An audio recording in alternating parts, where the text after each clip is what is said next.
Hi everyone, this is Storyward, where emotion meets intelligence.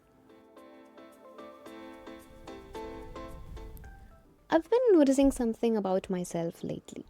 It's not dramatic, it's just a pattern.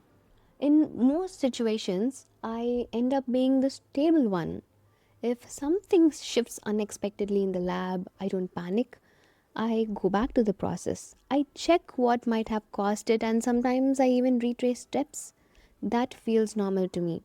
And outside the lab, in office spaces, when conversations get tense or when deadlines start pressing on everyone, I usually slow down instead of speeding up.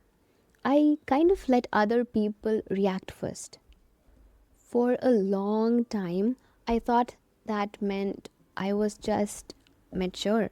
Maybe it does mean that, but I'm starting to see another side of it.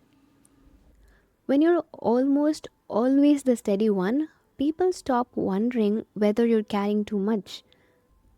They assume you're fine. There's a certain kind of people who moves through life like this. We don't talk about pressure easily. It feels unnecessary. If something can be handled, we handle it. If a mistake can be corrected quietly, we correct it. Or maybe let's say if a task can be observed without creating friction, we take on it.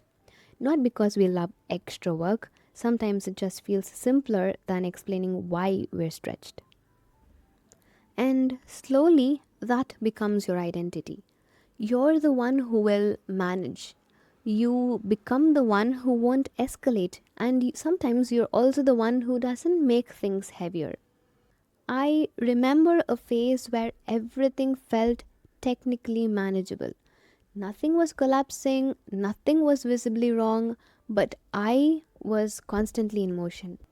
Precision in one space, diplomacy in another, switching between technical accuracy and emotional control. And I kept telling myself something that sounded responsible. If I can do it, I should. It took me a while to question that sentence.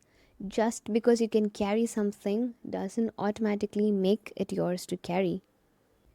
Capacity is not the same thing as obligation. In lab environments, there is documentation for everything. If a parameter shifts even slightly, it gets recorded. There's evidence, there's a trail, you can trace where something changed. But emotionally, most of us don't keep records. We don't log the days when we feel stretched. We don't note the extra effort that prevented a bigger issue. We don't track how often we choose silence instead of conflict. And when nothing is recorded, this system assumes stability. தமிழில் சொல்லணும்னா எல்லாத்தையும் தூக்கிட்டு போனாலும் ஒரு நாள் wait கண்டிப்பாக தெரியும். Even if you keep carrying everything, one day you'll feel the weight of it. Not suddenly, just gradually. What changed for me wasn't dramatic. I didn't wake up and decide to be louder. I didn't become confrontational.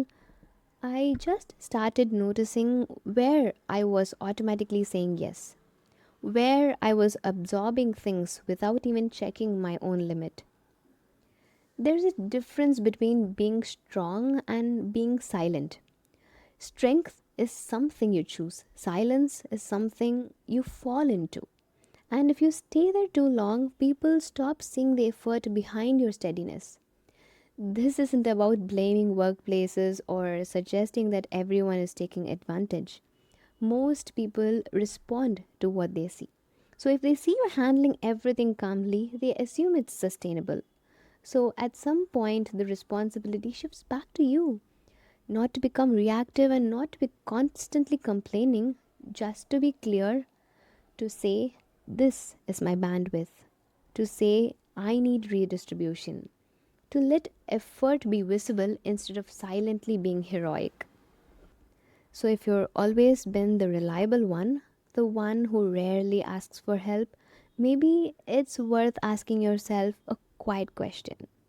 Are you choosing this role or did it choose you slowly? There's nothing weak about acknowledging limits.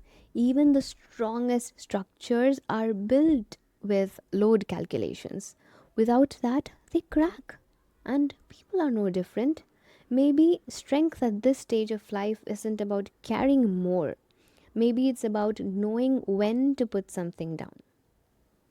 Stay soft, stay sharp. This is Storyward.